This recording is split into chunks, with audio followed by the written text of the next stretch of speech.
Olá a todos do canal Aprendendo com a Bíblia.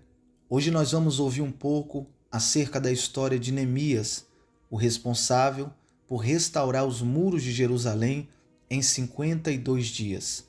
Mas antes, eu peço que você se inscreva em nosso canal, deixe aí o seu like e também o seu comentário para nos ajudar. Vamos ao vídeo. Neemias foi o copeiro do rei persa Artaxerxes I e, posteriormente, o governador de Jerusalém, responsável por reconstruir os muros da cidade. A história de Neemias está registrada no livro que traz o seu nome.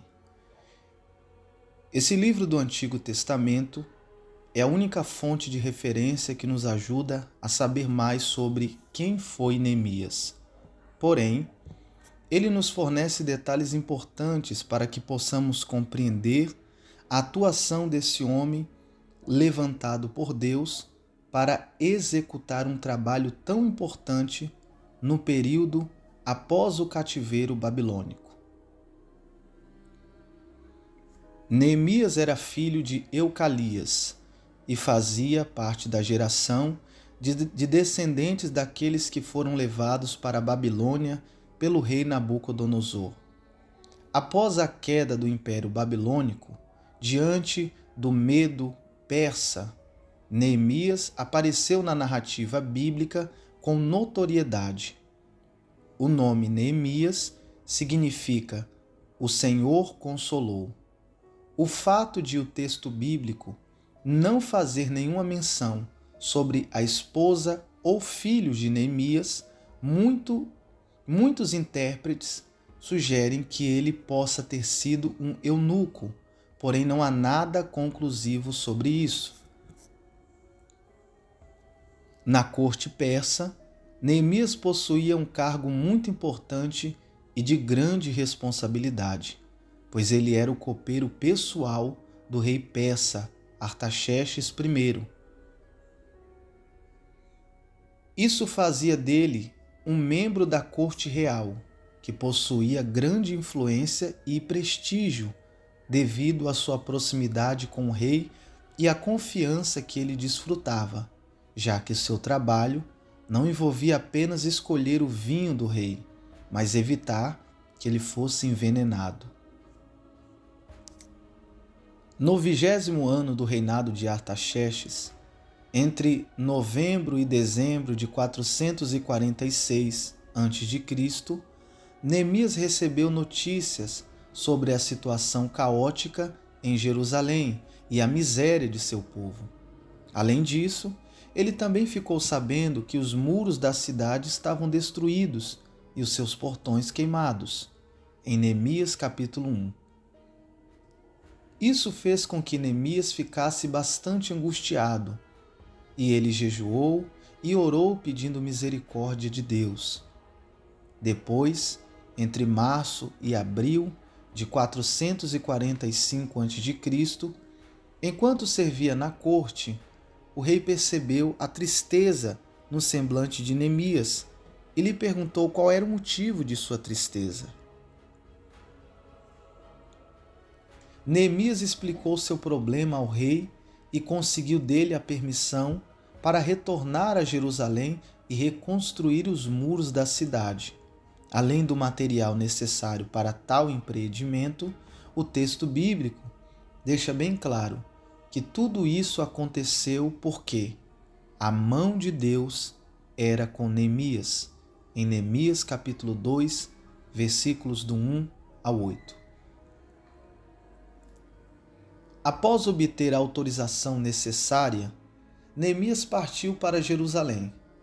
Naquela época, os muros e portões de uma cidade simbolizavam sua força e dignidade. Daí se percebe a importância do trabalho pretendido por Neemias. Ele foi nomeado como governador da província de Jerusalém, mas a Bíblia descreve o interesse do rei persa no retorno de Neemias. Então, inicialmente, foi estabelecido um prazo para que ele cumprisse a tarefa e retornasse ao palácio. em Neemias capítulo 2, versículo 6. Neemias levou consigo todos os documentos que garantia a legalidade de suas ações. Porém, mesmo assim, ele precisou enfrentar grande oposição.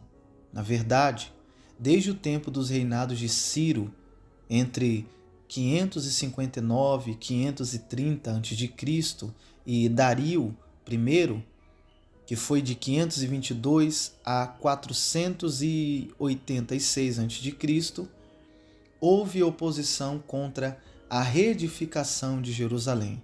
Essa perseguição aos judeus também foi vista nos reinados seguintes, nos dias do rei Assuero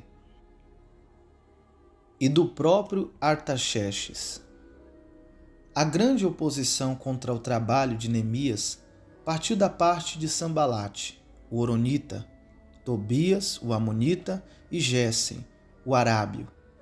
Esses homens poderosos e astutos tentaram a todo custo prejudicar Neemias.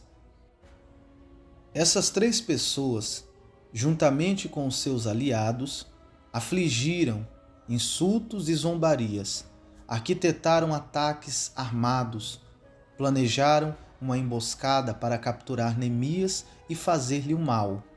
Plantaram notícias de que o motivo real da construção dos muros era uma suposta rebelião contra a Pérsia e, inclusive, tentaram induzir Neemias ao erro, fazendo com que ele pecasse por entrar num lugar em que só era permitido aos sacerdotes, para que assim pudessem infamá-lo, desacreditando diante do povo. Como se não bastasse a forte oposição externa, Neemias também precisou lidar com a oposição interna, causada especialmente por problemas econômicos e sociais, que levaram a população de Judá à beira de um colapso. O contexto histórico daquele momento explica a razão dos problemas internos. Judá estava isolada comercialmente e os trabalhos no muro fizeram com que a produção de cereal caísse, já que os camponeses estavam envolvidos na construção, em Neemias capítulo 4. As condições climáticas também agravaram a crise de alimento, e a soma de tudo isso é o fato de que os últimos administradores haviam explorado a população. Tais condições faziam com que muitos hipotecassem suas propriedades ou tomassem dinheiro emprestado, tanto para comprar alimentos como para pagar os outros impostos. Apesar de toda a oposição, que durante um tempo conseguiu atrapalhar as obras de construção, Neemias se mostrou um grande líder, que com muita habilidade conseguiu prover a organização e a motivação necessária para que o trabalho fosse concluído. Neemias soube interpretar muito bem as ameaças externas, foi prudente para não cair em ciladas e soube gerir os problemas internos. Após 52 dias, entre agosto e setembro de 445 a.C., a obra de reconstrução dos muros foi concluída. Quando o trabalho tinha sido finalizado, Neemias tomou algumas ações para melhorar a vida em Jerusalém. Ele estabeleceu alguns funcionários e lhes delegou autoridade para que pudessem contribuir com um governo mais justo naquela província. Neemias também implementou uma estratégia de proteção da cidade ao ordenar que entre 10 judeus deveriam residir dentro dos muros da cidade. Ele trabalhou para corrigir vários abusos que existiam no meio do povo através do programa de reformas. Neemias teve grande participação na revitalização da adoração em Jerusalém, santificando a nação ao conduzi-la a uma renovação da aliança através da leitura e exposição da lei feita pelo sacerdote Esdras, em Neemias capítulo 7, da confissão dos pecados, em Neemias capítulo 9, e do juramento em que o povo se comprometeu em guardar os mandamentos da lei. Neemias também se preocupou com a celebração das festas judaicas, sobretudo a festa dos tabernáculos. As reformas de Neemias também incluíram um melhor apoio ao sacerdócio e à purificação do templo, a separação dos estrangeiros, a fim de que a corrupção religiosa e a idolatria fossem evitadas, e a conscientização acerca do erro quanto ao casamento misto. Não é possível afirmar com exatidão quanto tempo durou o período de liderança de Neemias, pois provavelmente esse período foi intermitente. Como já foi dito, sabemos que inicialmente seu período de liderança em Jerusalém teve um prazo fixo estabelecido, começando no 21º ano de Artaxerxes I. Talvez esse prazo tenha sido prolongado devido às demandas em Jerusalém. Depois, somos informados que, no 32º ano de Artaxerxes, Neemias retornou à Babilônia para ir ter com o rei e, ao cabo de certo tempo, ele conseguiu nova liberação para voltar a Jerusalém. O problema é que não se sabe quanto tempo durou.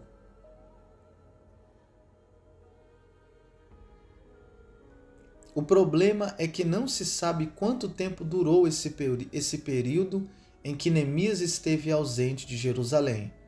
Pelo menos durante algum tempo, Neemias foi contemporâneo de outros personagens bíblicos, como Esdras e o profeta Malaquias.